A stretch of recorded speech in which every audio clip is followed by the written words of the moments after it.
가을로 서로 인사 한번 나누시죠. 행복을 추수하는 가을이 됩시다. 예.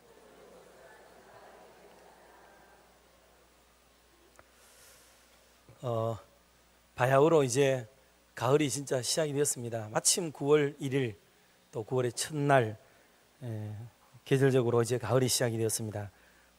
이제 아침에는 추운 느낌이 이렇게 들 만큼 선선한 기온이 감돌고 있습니다. 참 좋은 계절이 되었습니다. 저와 여러분의 삶의 현장에도 또 믿음의 생활에도 풍성한 열매 좀 많이 맺어서 하나님께 기쁨을 또 영광을 드리는 삶이 되기를 먼저 주님의 이름으로 축원합니다. 가을이 되면은 제일 많이 생각나는 단어가 뭐예요? 일부에 물어봤더니 추석 그러더라고요. 이제 다음 주로 왔나요? 다가오니까 그렇긴 하겠죠. 또 다른 단어가 생각이 납니까? 추석. 추석이니까 교회는 뭐예요? 추수감사주일 지내겠죠. 예. 제가 우리 애들하고 무슨 약속을 하면 어디 장소를 정하면요, 애들은 동성로가 어쩌고 대배가 피 어쩌고 이래 얘기를 해요. 저는 토통 모르겠더라고, 어디거든지를. 그래서 저는 예를 들어서 명덕교회 앞에 남부교회 뒤쪽에 이래 얘기하면은 얼른 알아들어요. 아빠는 맨날 교회 얘기를 한다고 막 그러더라고요. 그래서 이게 사람이 자기 머릿속에서 어떤 인생의 좌표를 설정할 때에 무엇을 기준으로 삼고 있느냐에 따라서 얘기가 달라집니다. 술집을 자주 드나드는 사람들은 항상 술집을 중심으로 얘기를 하겠죠. 그래서 옛날에 저쪽에 어디 큰 거 지금 교회로 바뀐 거, 저는 그 술집은 압니다만은 큰 거 그렇게 있듯이 자기가 알고 상식적으로 가지고 있던 것을 지표로 삼아서 무엇을 이렇게 드러내고 그걸 기준으로 해서 뭐를 지어보고 살아가는, 그게 우리 인생에 기본적으로 설정이 되어 있습니다. 그래서 사람이 어떤 단어를 사용하는 거, 용어를 쓰는 것을 보면 이분의 그 기본적 그 마인드가 어느 쪽에 또 무엇이 중심되고 깔려 있는가를 알 수 있는 그런 부분이 될 수가 있습니다. 가을에는 아무리 그래도 뭐라 그래도 가을에는 감사 아니겠습니까? 감사. 추수도 하고 감사도 하고, 그래서 궁극적으로 감사하는 거죠. 이거는 성경에 또 그런 진리를 가르치고 또 우리의 일상의 삶에도 그런 것 같더라고요. 추수는 참 감사해요. 그러니까 곡식을 뿌리고 가꾸고, 그리고 자연의 어떤 한계점이 막 넘어갈 때도 많잖아요. 비가 안 올 때도 있고, 태양이 이렇게 또 너무 장렬해서 농사를 돌보기가 힘들기도 하고, 태풍이 다녀가기도 하고, 짐승들이 내려오기도 하고, 예기치 못한 어려움이 있어서 농경사회에서 그런 극난한 위기와 어려움이 교차되고 반복되는 동안에도 그래도 이만한 결실을 주시고 열매를 주신 하나님께 감사하면서 예배를 드리고, 믿지 않는 사람들도 가을이 되면은 각기 자기 신의 이름을 부르고 이렇게 또 제사하기도 하고 이렇게 하는, 그래서 인간은 신불신간에 가을이 되면 늘 이렇게 감사의 마음을 가졌습니다. 그리고 가을은 그동안에는 피폐하고 먹을 양식이 없어도 허리띠를 졸라매면서까지라도 씨앗을 심고 뿌리면서 그렇게 고난의 세월들을 다 보내다가 이제 먹을 양식 곳간에 좀 풍성히 쌓아두고 이제 이 밥도 먹고, 그리고 즐거움으로 배부름을 느낄 수 있는 그 시즌이 되었을 때 누구나가 다 할 것 없이 생각하는 것은 그때가 바로 감사라는 거죠. 감사. 그 감사를 생각하지 못하게 되면 참 인간의 본연의 모습에도 회복되기가 어렵고, 그리고 신앙에도 접근하기가 어렵습니다. 신앙에도 감사를 잃어버리게 되면 그 신앙이 결코 올바른 대로 나아가지를 못해요. 여러분, 감사를 좀 풍성히 하시고 또 감사를 많이 하시는 그런 삶을 살아가게 되기를 주의 이름으로 축복합니다. 반주 없이 우리 찬양 한 곡 불렀으면 좋겠어요. 날 구원하신 주 감사. 아시죠? 날 구원하신 주 감사, 모든 것 주심 감사. 지난 추억이네 감사. 주의 곁에 계시네 향기로운 봄철의 감사 외로운 가을 날 감사 사라진 눈물도 감사 나의 영혼 평안해. 아멘. 예. 우리의 영혼이 평안한 것이 감사에 있다고 이 방금 부른 노래에서는 그렇게 얘기를 했습니다. 눈물골짜기 다 지나가고 장미꽃에조차도 가시가 있었지만은 그것조차도 개의치 않고 그를 감싸고 받아주고 살아갔던 그 고난의 시간들이 드디어 빛을 보게 되고 그것이 이제 감사로 승화되어지는 그런 아름다운 삶.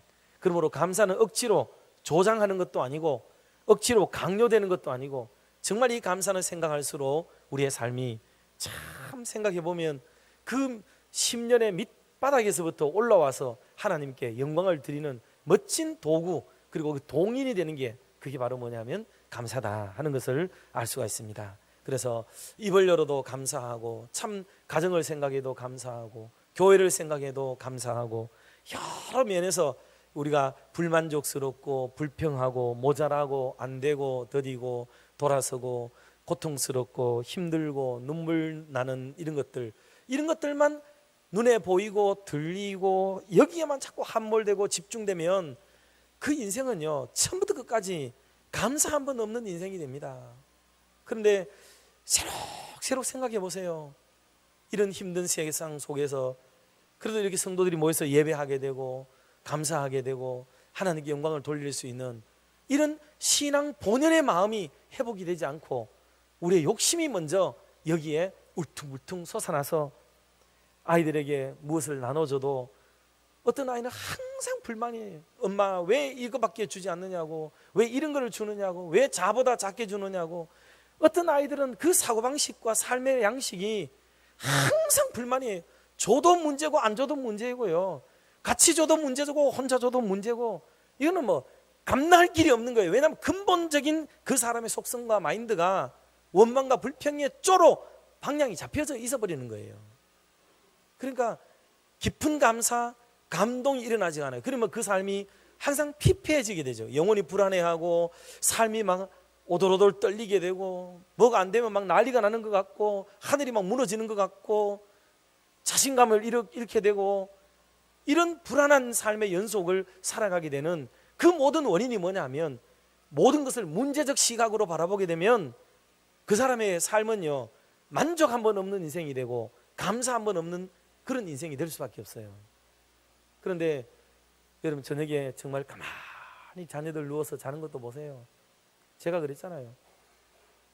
참 이렇게 보면은 감사하고 또 행복해하고 그런 것들이 자기 삶을 흘러적실 때에 그 곁에 있을 때에 사람들이 행복해하고 즐거워하는데 막 욕심스러워서 뭐를 막 더 가지려고 하고 더 막 긁어 모으려고 하고 거기에 눈이 막 혈안이 돼가 돌아다니고 그렇게 되는 동안에는 그 사람의 주변의 사람들이 다 떠나가 버리게 돼 있습니다. 그래서 우리의 삶의 그 방식이 무엇을 근간으로 삼고 있느냐가 대단히 여러분 중요합니다. 그렇다고 체념을 하거나 무엇을 비전도 없이 살거나 꿈도 없이 살거나 노력도 없이 살거나 허망하게 살거나 그렇다는 얘기는 아니에요. 누가 그런 걸 추구하지 않겠습니까? 다 그런 것은 그런 것이 원래 본성과 본심과 올바른 생각과 가치관을 가지고 있는 사람의 바탕 위에서 그 위에서 꿈을 키우고 그 위에서 비전을 세우고 그 위에서 주시는 것을 감사히 받고 그렇게 하는 것을 건축해 나갈 때에 생애도 바람직해지고 그리고 주변이 밝아지고 그럴 때는 덜 돌아도 행복하고 많이 돌아도 기쁘고 하는 그런 아름다운 전천후적인 기쁨과 감사가 우리를 이렇게 오는 것을 발견하게 돼요. 그런데 조급해지고 마음이 막 급해져 가지고 하면은 계속 실수만 나오게 되고 부단한 어려움과 문제만 계속 일어나 가지고 이게 그 다음 단계를 예측하고 그 다음 단계를 예측하고 이러다 보면 감기 걸려 있는 것 때문에요 이 사람이 막 울음을 멈추지 못하는 일도 벌어지게 되는 거죠. 어떻게 이런 일이 생겼느냐고 난리를 치고, 그 다음에 그 책임 소재를 묻고 따지고, 그렇지 않아도 아픈 나이를 잡고로 막 흔들어대고. 여러분 한번 생각을 한번 해보세요. 그 모든 폐단이 무엇 때문에 생기는 일이겠습니까? 다른 이유와 원인이 문제가 아니에요. 어떤 문제를 대하는 그 태도와 자세가 더 큰 문제가 사실은 되고 있다는 것을 우리가 늘 염두에 두고 상황을 파악하는 것이 진짜 중요하다는 것을 우리가 깨닫게 됩니다. 오늘 주일에는 특별히 우리 교회가 교단적으로 2단 경계주일로 지키고 있습니다. 매년 9월 첫째 주를 우리 교회도 그렇게 지켜오고 있는데, 오늘도 우리가 그런 차원에서 참 오늘 시대가 흔들림을 받고 있습니다. 교회가 안으로도 흔들리고 밖으로도 흔들리고, 그래서 온통 우리를 뒤흔들어서 교리로도 흔들고 메시지로도 흔들고 우리의 재정으로 흔들고 우리의 삶의 여러 방면에서 다각적인 측면에서 교회를 흔들고 성도를 흔들고 가정을 흔들고, 그리고 우리의 일터를 흔들어서 또 나라와 민족을 뒤흔들어서 지금 우리나라가 굳건한 반도 나라에 정착을 하고 있는데도 흔들리는 섬나라에 있는 것 이상으로 요동을 치는 그런 불안하고 안타까운 데까지 우리가 이르게 되었습니다. 이럴 때 우리가 덩달아서 막 중심을 잡지 못한 채 함께 막 뛰어가지고 요동을 치고 무슨 큰 일이 일어난 것처럼 난리를 치고, 너무 이렇게 줏대 없이 방향성 없이 또 어떤 근거 없이 막 이렇게 요동치게 되면 이 나라는 진짜로 돌이킬 수 없는 그런 재난을 우리가 맞게 될 수도 있습니다. 이럴 때 우리에게는 주님이 계시고 기도하는 사람이 있고 하나님 우리에게 역사하신 흔적이 있고, 또 주님께서 반만년의 역사 속에 우리 민족을 붙들어 주신 현저한 간증거리를 보유한 그런 나라와 민족이기 때문에 하나님께서 반드시 이번에 극난한 위기와 어려움 속에서도 우리를 다시 새로운 국면으로 이끌어 가시고 더 좋고 귀하고 값진 것으로 이끌어 주실 줄로 믿고, 우리가 더욱 신앙에 정진하고 요동하지 않는 믿음의 자세를 견지하기를 주의 이름으로 축원합니다. 그런 면에서 오늘 우리가 한두 가지 또 두세 가지를 살펴보고 싶은 것은, 첫 번째로 나는 과연 구원의 확신이 있는가 하는 물음을 우리 각자가 먼저 물어봐야 됩니다. 왜냐하면 이 구원의 확신에 대한 문제는 우리 신앙의 기초가 되고, 그리고 신앙의 중대한 기준을 세우고, 그리고 중대한 기둥을 세우는 게 이게 구원이거든요. 이 바닥이 되고 기둥이 되는 이것이 흔들리거나 바로 세워지지 않으면은 그 위에 흔들리는 것 위에 요동치는 것 위에 불완전한 것 위에 세운 모든 것들은 그런 일순간에 무너져 버리게 되는 그런 것이 될 수밖에 없어요. 그래서 가장 기본적인 것은 이것은 바로 구원의 확신. 교회 생활하면서 말하지 않아도 기본이 되는 것은 구원의 확신. 아무리 강조해도 지나치지 않는 것은 구원의 확신. 모든 것의 기본이, 봉사의 기본이 구원의 확신. 그래서 이것이 되어 있을 때에 우리가 요동하지 않는 그런 멋있는 삶을 살아가게 되는 거예요. 우리는 가끔씩 전도 현장이나 삶의 현장에서 이런 질문을 대하게 됩니다. 형제님, 자매님, 오늘 죽어도 천국 갈 자신 있습니까? 하는 이런 질문을 우리가 한 번씩 들을 수 있어요. 강단을 통해서도 듣고 그렇게 합니다. 한번 물어볼까요? 여기다가 성가대보고, 오늘 죽어도 천국 갈 자신 있습니까? 봐, 입도 안 되잖아요. 봐. 왜냐하면 이게 불안해요. 이 질문이 얼마나 불안한 질문인지 아십니까? 대답을 뭐로 해야 될지를 잘 몰라요. 이론과 논리는 알아요. 그런데 양심이 작동되고 우리의 기본적인 상황이 작동이 되면은 대답을 못해요. 이번에 물으면 대답이 좀 더 커지긴 해요. 안 해봐도 압니다. 그런데 이 질문을 담임 목사가 질문을 할 때는 사랑하는 성가대원들이 구원의 확신을 갖기를 바라는 마음으로 요청하는 질문이겠죠. 그러니까 그 질문은 대답을 할수록 우리의 마음이 굳건해지고 세지고 좋아지게 되는 거예요. 그런데 이단들이 이 질문을 물을 때는 그게 아니에요. 이 질문을 통하여 다음에 답을 얻어내고 그 다음에 자기들이 하고 싶은 말을 해서 자기들이 원하는 패턴으로 끌어가고 싶은 마음으로 이 질문을 이용하는 거예요. 이게. 그렇기 때문에 그 말의 경중이 또 그 말이 다다르는 끝이 완전히 다르게 되는 거죠. 그러니 우리가 먼저 이 말에 대해서 대답을 얻고 확신을 가지지 않으면은 나중에 이 대답에 휘둘리게 되면은 아까 말씀드렸듯이 신앙생활에 다른 것들 헌금 많이 하고 봉사 많이 하고 뭐 교회 출석 잘하고 교회 모든 것들을 다 잘했더라도 이 질문이 기본적인 질문인데 이 질문을 딱 건드려서 사람 넘어지게 만들면 그 사람은요, 아무리 정들었던 교회, 아무리 봉사의 흔적이 많았던 교회, 물질 있는 곳에 마음이 있다고 말을 해서 그 교회에 아무리 억만금을 쏟아넣은 교회일지라도 구원의 확신이 흔들리는 교회에 머물 사람은 아무도 없게 되는 거예요. 그래서 이단들이 그거를 이용해서 성도들을 데리고 가는 그런 일이 벌어지는 거예요. 그게 바로 구원파입니다. 구원파. 구원파는 그 일을 하고 있는 거예요. 그러면 아까 말한 질문에서 조금 더 우리가 디테일하게 안으로 좀 더 들어가 보면 왜 질문에 대한 확신이 없느냐 하면 양심이 작동한다 그랬죠. 양심. 그리고 우리의 가치관, 생각이 순식간이지만은 일순간에 작동이 돼요. 어떤 심리가 작동이 되느냐 하면, 야, 내가 구원을 받는다? 정말 나 같은 사람이 구원을 받을 수 있을까? 그리고 구원에 대한 자신감이 좀 부족해져요. 왜냐하면 내가 살아온 걸 알거든요. 남들은 나를 몰라도 내가 나를 알아. 그러니까 내 같은 사람이 구원을 받는다, 저 천국에 내가 들어갈 수 있다, 내 양심상은 못하겠다는 거거든. 이게요, 사실은 그게 맞는 거예요. 그게 우리의 양심을 들여다보면 어떻게 내 같은 사람이 구원을 받았다고 말을 할 수 있겠습니까? 내가 자신 없어 하는 게 오히려 더 정답일 수는 있어요. 그렇지 않습니까? 그런데 또 반대 국면에서 생각하면 뭐가 있느냐 하면 그 말은 이런 뜻이에요. 금방 말한 대로 저렇게 귀하고 좋은 천국, 그 천국을 내가 어떤 노력을 했기에 내가 들어갈 수 있단 말인가 라는 말은, 다른 말로 하면은 천국을 마치 내 노력으로 의해서 들어가는 것으로 아직 내가 인식하고 있다는 뜻이기도 해요. 그게 내 노력, 내 의지, 내가 열심히 살고 내가 깨끗하게 살고 내가 거룩하게 살고 그리고 하나님이 기뻐하는 많은 일을 하고 그렇게 함으로써 천국 시민에 합당한 사람이 되고 천국에 들어갈 수 있다고 생각하는 이 생각이 양심을 움직이고 도덕을 움직이고 가치관을 움직이고 생각을 움직여 가지고 아까 묻는 물음에 예라고 썩 대답을 못하게 만드는 그 기조가 되기도 하는 거예요. 이거를 이게 구원파의 사람들은 아주 민감한 거를 탁 건들고 우리에게 들어오는 거예요.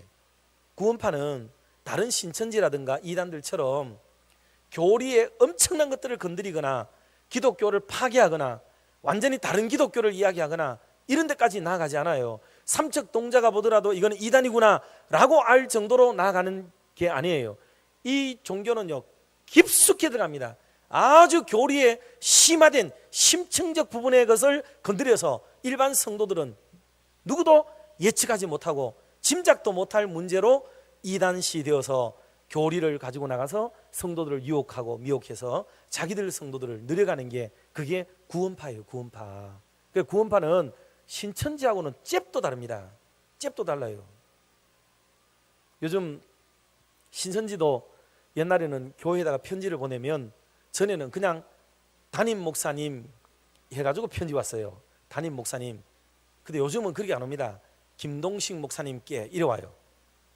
아주 정확하게 딱 옵니다. 그리고 이제는 뭐 젠데 뭔 줄 압니까? 모르긴 해도 장로님들 집에도 배달되고요. 그 다음에 성도들 집에도 이 편지 받은 사람이 많아요. 여러분이 어디 가서 막 설문조사하거나 막 한부로 써주거나 여러분 주변에 있는 사람들 중 누군가가 신천지에 여러분의 주소나 이름 같은 거 어지간히 또 꼬시면 넘어올 것 같은 가능성이 있다고 분류가 되면 거기다가요 그 사람들이 편지를 계속 보내요. 그런데 우리는 다 알아요. 이게 이단이구나, 안 가야지 생각을 하지요. 그렇지만 사람 마음은 어느 날 비가 쏟아지는 날 찻잔 한 잔 딱 놓고 에이스 하나 찍어가지고 먹으면서 이렇게 딱 운치 있게 있는데 마침 신천지 편지가 하나 딱 있네. 아이고 어떤 종교인가 싶어가지고 그날따라 한번 읽어보려고 딱 꺼냈다. 근데 그날 그대로 아다리 됩니다. 아다리 딱 돼가지고 막 박수를 치고요, 무릎을 치면서 거기에 동화가 되고 마음이 싹 끌려가요. 평소에는 내 의지로 절대로 아니라고 얘기하죠. 아닙니다. 그거 읽어보는 순간에 그게 내 머릿속에 잔존되어져 있어서 어느 날 교회 안에서 무슨 토론이 붙거나 이견이 이렇게 생겨날 때 자기도 모르는 사이에 어느 한 사람을 반대하는 의견을 제시할 때 자기가 봤던 그것을 지식과 정보로 삼아서 얘기를 하게 돼 있어요. 아세요? 미혹의 영은 대놓고 내가 미혹의 영인데 라고 이래 오는 줄 아십니까? 교묘하게 나를 영양시키고 나를 미혹시켜 가지고 다른 데서 그게 펑펑 터져나도록 만드는 거예요. 그래서 사랑하는 성도 여러분, 여러분의 가정에 음란물을 비롯해서 이단 서적과 USB, CD, 찬양, 서적 이런 것들은 여러분 이것은 완전히 제거를 해야 돼요. 이거를 놔두면 신학을 정말 전공해서 비교 종교학을 배우고 변증학과 이런 학문을 배운 정도의 사람이 아니면 여러분 그런 서적을 거기다 놔두면은 여러분의 가정에 유익이 하나도 없어요. 그래서 뭐 파수대를 비롯해서 또 여호와의 증인에서 온 서적이라든가 뭐 이런 것들 있잖아요. 내가 참고해야지, 내가 내 실력 정도 되면 내가 뭐 좀 나중에 비교라도 해봐야지, 이런 마음으로라도 여러분 꽂아놓지 마세요. 그거 다 없애요. 오는 대로. 저도 오면요 그대로 바로 쓰레기통에 들어갑니다. 목사라도 쓰레기통으로 보내요.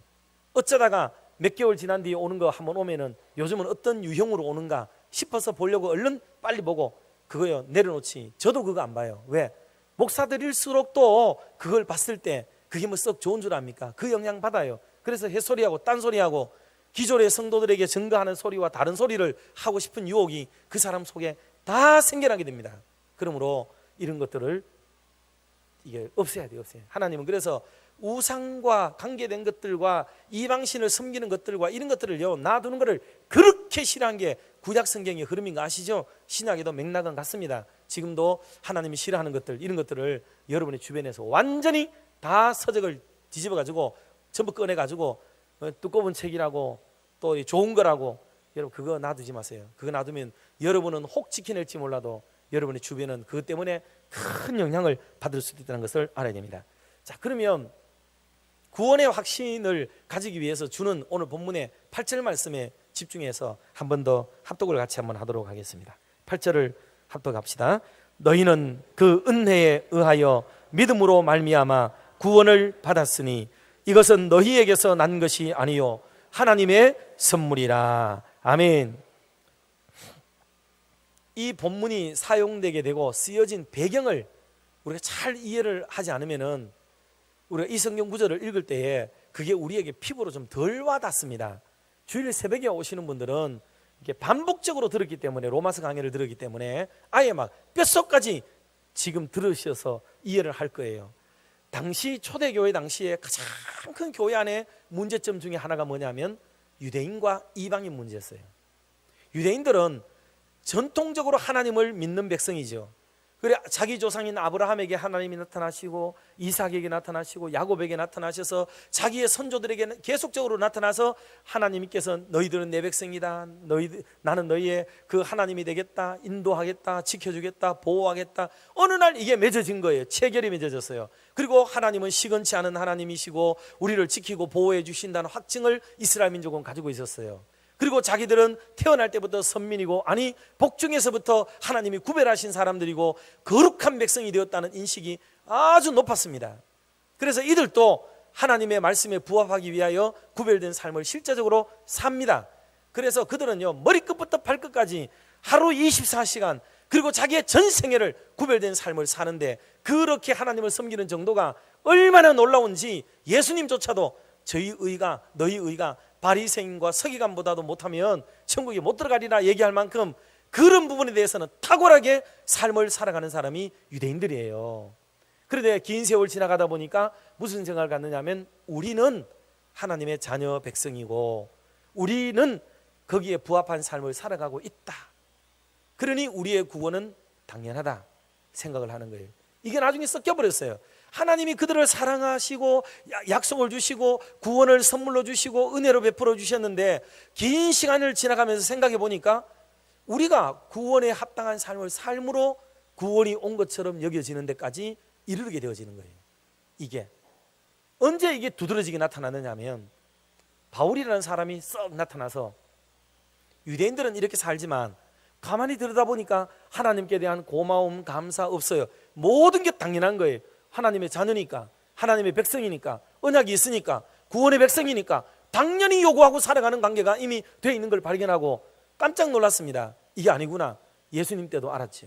그래서 예수님은 그들에게 배척을 받게 됩니다. 계속 그게 아니고 하나님의 은혜로 되고 값없는 구원을 받고 모든 사람에게 동일한 구원을 주신다, 이거는 이방인에게도 동일하게 이루어질 것이다, 이런 메시지를 들을 때마다 이들은 막 격분해가 일어납니다. 어디 그럴 수가 있냐고. 저 이방인들은 개나 돼지거나 같은 사람이지 우리 같은 사람만 구원에 합당한 삶을 살아간다고 믿었는데 바울에게 와서 정점에 다다릅니다. 이 사람은 노골적으로 예루살렘 공의에 있는 베드로를 비롯한 제자들에게 얘기하기를, 나 이제부터 이방인들에게 복음 전할 거야.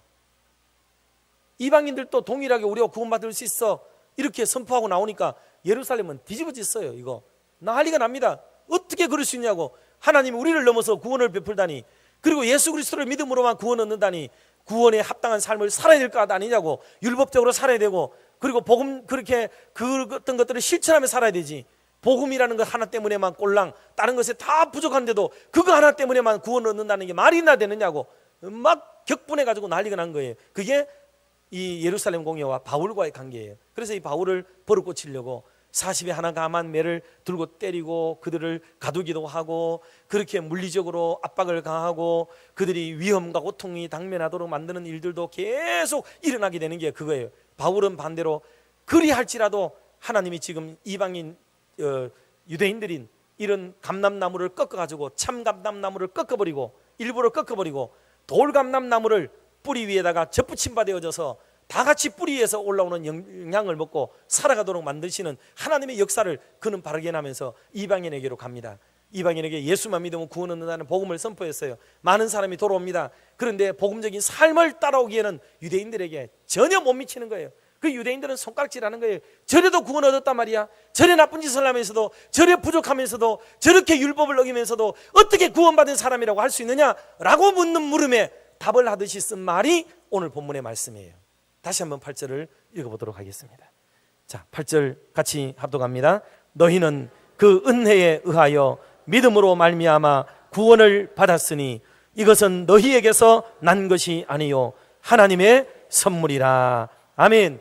이것을 유대인에게 선포하니 유대인 사회가 막 난리가 난 거예요. 이 구원은 정말 우리 같은 사람만 받아야 되는데 저런 쓰잘데없는 것 같고 개돼지처럼 보이는 이방인들이 구원을 얻고, 구원을 얻었다고 하는 사람들의 삶이 개차반처럼 보이기 때문에 용납할 수 없는 자기 의가 드러나고, 자기 율법 준수가 막 드러나고, 자기 공로가 드러나고, 자기의 문벌, 학벌, 자기의 가문, 이런 것들이 막 소리치고 올라오는 거예요. 우리가 이 하나를 지키기 위해서 대대로 지금 내려오는데 아브라함과 이삭과 야곱의 하나님으로 계속 내려왔던 우리 가문, 우리 집안이 어떻게 되느냐고 얘기를 하는 거예요. 그럴 때 주님이 하는 게 그거예요. 혈통으로 육신의 정리로 나지 아니하고 오직 위로부터 난 하나님의 값없는 선물로 우리워진 것이 구원이라고 선포하는 게, 이게 구원의 메시지예요. 구원. 그 여러분, 하나님의 교회 안에 이렇게 우리가 자격 없는 사람이 구원 얻었는데도 불구하고 오늘날 우리가 사람을 차별해요. 어느 사람이 죄를 지으면 저거 구원받은 사람 아니다. 우리가 구원에 대한 유의 편론이 일어나기 시작하고, 저 사람의 행동이 구원에 적합하지 않으면은, 구원받은 사람의 삶에 적합하지 않으면은 우리는 그 사람 자체도 용납 안 하고, 이런 문제가 일어나요. 이거를 구원파가 알았어요. 한국 교회의 지대한 문제점, 유대 사회가 안고 있다가 예수님으로부터 책망받았던 그 정점, 그 포인트를 이 구원파가 안 거예요. 그래서 오늘 두 가지, 시간은 좀 같지만은 두 가지만 말씀을 드리려고 그래요. 그 첫 번째가 구원에 관계된 거예요. 구원파의 문제 중에 첫 번째가 구원과 관계된 거죠. 구원. 이 구원이라고 하는 것은 여러분 간단하게 얘기하면은 우리가 구원을 얻으면 값없이 주는 믿음에 의해서 회개함으로 구원을 받는 줄 믿으시기를 주의 이름으로 축원합니다. 회개를 해야 돼요. 회개 안 하면 안 됩니다. 회개는 꼭 필요한 거예요. 회개를 해야 돼요. 물론 아주 극도로 예외적인 상황이 없는 건 아니지만 근본적으로 성경의 원론과 이것은 회개를 통해 제사함을 받고 구원을 얻는 이 수훈을 가지고 있는 거예요. 그런데 구원파는 쉽게 얘기하면 회개하도록 가르치는 것은 잘못된 교리다. 그들은 주장하기를 예수 그리스도가 과거, 현재, 미래의 죄를 다 몽땅 씻었다. 세례 요한이 특별히 광야에서 이렇게 세례를 베푸는데, 요단강에서 세례를 베푸는데 예수님이 오셔서 보라 세상 죄를 지고 가는 하나님의 어린 양이로다라고 세례를 베풀고 안수를 했다는 거예요. 그래서 모든 천하 만국의 죄인들의 죄가 예수님에게 물리적으로 다 갚아버린 거예요. 다 다 갚버리고 그 예수님이 죽으심으로 죄가 청산됐다.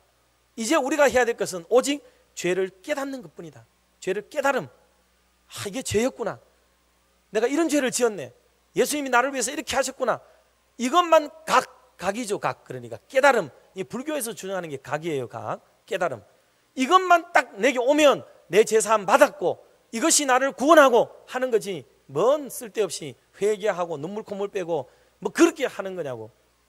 이분들이 주장하는 게 이거예요. 그래서 이게 드러나지가 않아요. 이 설명을 들어도 여러분 잘 이해가 어려울 거예요. 그래서 다시 말씀드리지만 구원파는 사람에게 회개를 강조하는 게 아니고, 회개하는 것은 아직도 멀었던 일이고 잘못된 일이라고 가르치고, 이게 틀렸다고 얘기를 하고 오직 깨달음으로 구원에 이르게 된다라는 철학적 종교로 가져가 버리고 말았습니다. 두 번째 문제가 뭐냐면 죄 문제예요. 죄. 동일선상에 놓여 있는 것 같지만은 골격이 뭐냐면 죄예요. 죄. 그런데 죄는 어렵지만 존재론적 죄라고 하는 게 있고, 또 하나는 관계론적 죄가 있어요.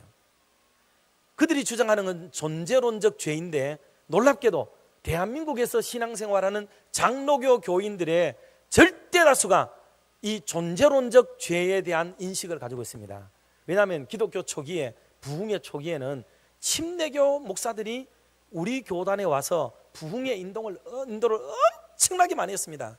그래서 지금 아까 말한 유병헌 씨도 기독교 복음 침례회, 그 다음에 그 이요한이라고 하는 분, 원래는 병친인데 이게 무슨 이름인데 이게 이름을 좀 둔갑시켜 가지고 요한이라고 이름 지어 가지고 그 구원파의 두 번째 종파예요. 그리고 거기 가서 그 사람도 또 대한 침례회, 그 다음에 나오는 게 박옥수, 여러분 많이 들어보셨죠? 박옥수, 그 양반도 이 대한 침례회, 전부 침례교에서 나온 게 이게 구원파가 여기서 나온 거예요. 그리고 침례교는 아닌 것처럼 보이면서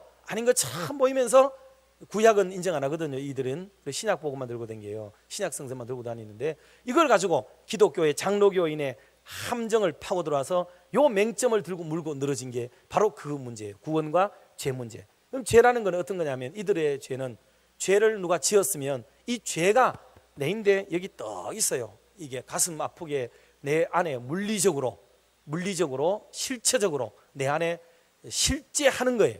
이 죄가. 그러니까 내가 죄를 가지고 있으면 죄인이 되겠죠. 죄인이 되는 거예요. 그러니까 그 사람은 손가락질하고 막 그렇게 하는 거예요.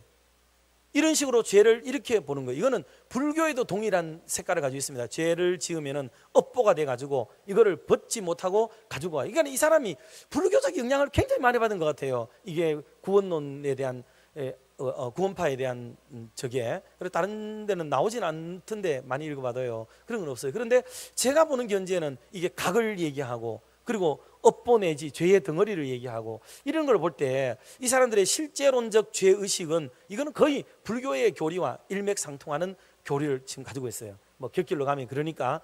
그런데 우리가 가지고 있는 것은 뭐냐면 이게 존재론적, 관계론적 죄의식이에요. 관계론적 죄의식. 이거는 내가 하나님 앞에 죄를 지으면 죄의 덩어리도 문제지만 그보다도 더 중요한 것은 하나님과 나 사이에가 관계가 끊어지는 거예요. 관계가 멀어지는 거예요. 하나님과 나 사이에 담이 가로막혀 버리는 거예요. 그러니 하나님 앞에 더 이상 계속 지속적으로 그 주시는 은총과 은혜를 향유하지 못하는 거예요. 하나님이 주시는 그 놀라운 영적인 아름다운 것들을 내가 누리지 못하게 되는 게 죄의 문제예요. 기도가 막히고 하나님으로부터 모시는 모든 신령한 것들이 다 가로막히게 되기 때문에 이 죄의 문제는 우리가 해결을 해야 되는 거예요. 이게 그런 것으로 보는 게 이게 관계론적인 죄입니다. 그러면 어느 사람이 죄를 지었다가 그 사람이 죄를 회개하고 그러면 관계가 회복되겠죠. 하나님을 향하여 방향성이 설정이 그쪽으로 되니까 글로 가겠죠. 그런데 우리가 존재적인 죄의식을 가지고 있으면 어떻게 되냐면, 죄를 지은 인간이 아무리 하나님을 향하여 바로 살려고 해도 그 인간은 죄를 가지고 있는 인간이 되는 거예요. 계속 죄인 취급을 하는 거죠. 죄인 취급. 자기도 똑같으면서도 그래요. 자기도 죄가 있으면서도 자기에 대해서는 넉넉하고 너그러워요. 그러나 남을 대해서는 추워도 용납이 안 되는 죄의식에 대한 인식을 가지고 있어요. 이게 바로 존재론적 죄의식, 이단적 사고방식이 그겁니다. 이게 이 구원파가 그거예요. 그래서 성도들을 유혹해서 미혹해서 그들에게로 데려가는 이런 것을 가지고 있는 게 구원파다 하는 것을 아시면 됩니다. 그러면 끝으로 이 구원파를 대응을 할 수 있는 방법이 그럼 뭐겠는가? 구원파들이 물어요. 질문을 해요. 구원받았습니까? 의인입니까? 죄인입니까? 오늘 죽어도 천국 갈 수 있습니까? 또 구원에 대한 확신이 있습니까? 그러면서 묻는 게 의인입니까? 라고 묻는 말이 뭐냐면 당신 오늘 하나님 앞에 떳떳하게 살고 있습니까? 이 말이거든요. 아까 말했듯이 목사가 구원의 확신을 가지고 있느냐고 물어보는 질문은 성도를 양육하고 바르게 잡고 또 확신을 주고 이러자 묻는 질문이잖아요. 의도가. 그런데 이 사람들은 그 질문이 교묘하게 물어가지고 사람을 이 스크래치 내는 질문을 하는 거예요. 사람이 열받게 만들고, 사람이 속상하게 만들고, 사람이 분노를 폭발하게 만들고, 상대방을 무시하게 만들고, 그렇게 해서 그 사람을 다음 단계로 끌어가기 위해서 하는 질문이거든요. 그러므로 두 가지 대응을 해야 돼요. 하나는 절대로 그 사람들과 말을 섞거나 교제하지 마세요. 안 됩니다. 다른 종교하고는 달라요. 여호와의 종교, 신천지, 토론해도 되는 종교가 있어요. 어지간한 분들이 신학적이고 성경 지식이 있어서 토론회가 될 종교가 있습니다. 그런데 심층적 이론을 가지고 있는 분들은 신학을 전공한 교수님들 정도 아니면은 목회자들조차도 힘들어요. 이 부분은. 왜냐하면 너무 맥락 없는 얘기, 그리고 너무 관념적인 얘기, 너무 지나친 교리 얘기로만 하기 때문에 목사들도 힘들어요. 어지간하면 힘들어요. 신학교 교수 정도 되는 분들이 이걸 보고 파악해야 되는 거예요. 그러니 대응을 하면 안 됩니다. 대응을 절대로 안 됩니다. 이걸 꼭 기억하시고, 대부분의 이단들도 상대 안 하는 게 일단 답이에요. 그 다음에 꼭 하더라도 그렇게 되면 목사인데 찾아와서 상담을 하고, 그러면 저도 제 범주 안에서 할 수 있는 건 하겠지만 넘는 부분들에 대해서는 교수님을 소개한다든지 또 그런 단체를 소개한다든지 전문가를 선정해 가지고 이걸 해결해야 되지 쉽게 해결할 수 있는 문제가 아니에요. 이걸 여러분 꼭 기억하시고, 또 하나는 감정에 휘말리면 안 됩니다. 감정에 휘말리게 되면 열내겠죠. 속상해가 막 고함 지르겠죠. 뭐 우리 자주 볼 수 있는 건 아니겠어요? 막 화를 빨리 내잖아요. 뭐 교회고 뭐 어디고 없고 뭐 목사 앞이고 장로 앞이고 뭐 교인들 앞이고도 없이 우리는 너무 분노를 빨리 폭발해요. 이 사람들은 어떤지 아세요? 절대로 화 안 냅니다. 자기들 신앙 공동체 안에서도 화 안 내요. 화 안 냅니다. 왜냐? 그거는 자기들의 신앙의 수준이야. 그래서 내가 신앙을 배운 사람이 어떻게 화를 내냐고.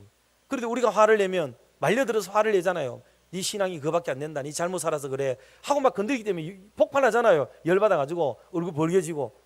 O형이 아니라도 그렇습니다. 다 이거는. 그래가지고 나오면 그때 그들이 그리 얘기를 해요. 봐라, 지금까지 네가 싸운 게 뭐냐? 이 분노 하나도 다스리지 못하고 지금 싸운 게 전부 헛것 아니냐? 그게 거짓에 쏘아온 증거야, 증거. 그러니 지금 바로 살아야 된다고 얘기를 해요. 사람 미치고 환장합니다. 이거 이런 얘기 알죠? 이런 얘기 싸워보셨죠? 다 이 얘기 하면 미칩니다. 미쳐요. 그 얘기를 하면서 자기들의 교리를 그다가 넣기 때문에 우리의 최대의 약점이 이런 부분이거든요. 그걸 물고 늘어져요. 그러니 화내지 마시고, 화내지 않으려면 아예 그 사람들하고 말을 섞지 말고 그냥 당신들끼리 잘 생활하시고 하라고 얘기를 하고, 내가 막 열심히 사무쳐가지고 막 이 사람들을 끌어오고 막 그럴 수 있겠다고 생각해가지고 교리 논쟁 붙었다가는 큰일 납니다. 그러니까 구원파만큼은 달라요. 이걸 여러분이 잘 인식을 하시기를 바라고, 하나님의 교회가 더 든든하게 세워지도록 만들어야 됩니다. 그래서 교인들 상호 간에는 결속해야 돼요. 우리끼리 싸우고, 싸움의 대상을 몰라가지고 우리끼리 싸우고, 우리끼리 막 이렇게 전투를 벌이고 막 감정 이렇게 막 드러내고 이렇게 하는 일은 이게 얼싸라하고 좋은 세력이 있겠죠. 그렇게 하면 안 된다 하는 것입니다. 여러분, 그랭이질이라고 아세요? 그랭이질이라고 하는 것은 뭐냐면, 옛날에 어른들 집을 지으면은 기둥을 이렇게 집마다 집에 돌아가면서 기둥을 세우잖아요. 특히 뭐 왕궁은 더 말할 것도 없죠. 그리고 기둥을 세우면은 그 기둥이 나무로 된 기둥을 세우면은 밑에 땅에 바로 있으면은 비가 오면은 썩고 문드러져 가지고 집이 무너지고 이러기 때문에 그 밑에 뭐를 깔아야 되죠? 주추를 깔아야 돼요. 주추돌을 놓습니다.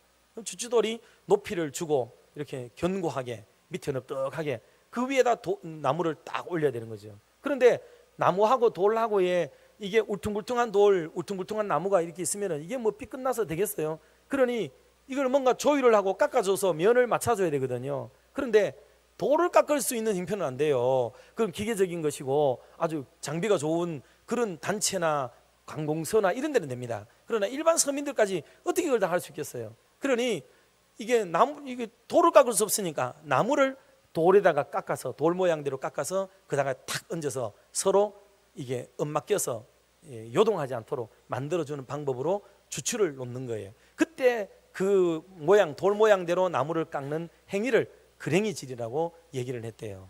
이것이 오늘날 새로운 관점으로 떠오르면서 교회나 공동체나 사람들 사이에도 우리는 내가 가지고 있는 기준으로 사람을 다 똑같이 만들려고 하잖아요.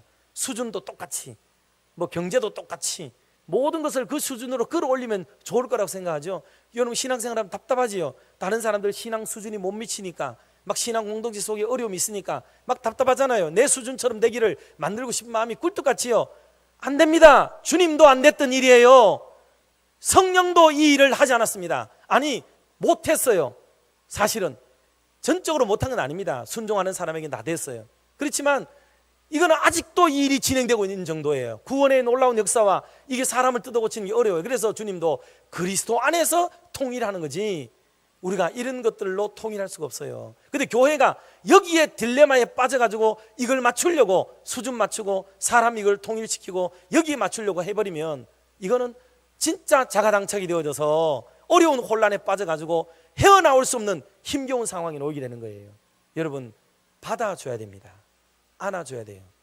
보자기가 좋은 거는 주먹의 모양이 작든지 크든지 어떻게 생겼든지 싸줌으로 이게 견고하게 되는 거예요.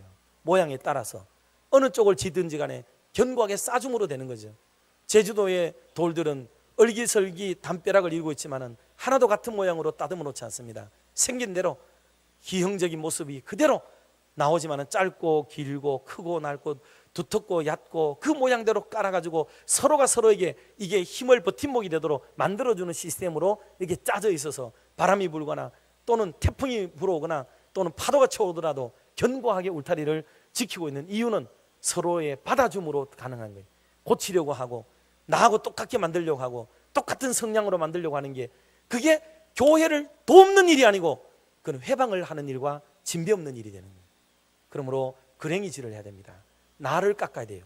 남을 깎으려고 하지 말고 나를 깎아서 그 사람의 모양대로 맞추려고 나를 깎는 행위가 이루어지게 되면 교회 공동체는 아름다운 공동체가 될 수 있다 하는 것을 배울 수 있는 그런 좋은 말씀이기도 합니다. 오늘 이후로 우리 교회가 그래서 정말 팀워크를 이루고 단합되고 협력해서 밖으로는 원수와 이단의 교리로부터 교회를 보호하고 지키고 우리 스스로의 파벌과 당파와 분쟁을 그치고 하나님의 교회 안에서 하나님이 기뻐하시는 아름다운 예배와 영광을 올려드리고 거룩한 성사역의 팀이 되어지고 동력자가 되는 은혜로운 삶을 살아가는 저와 여러분이 되시기를 주님의 이름으로 축원합니다. 기도하겠습니다.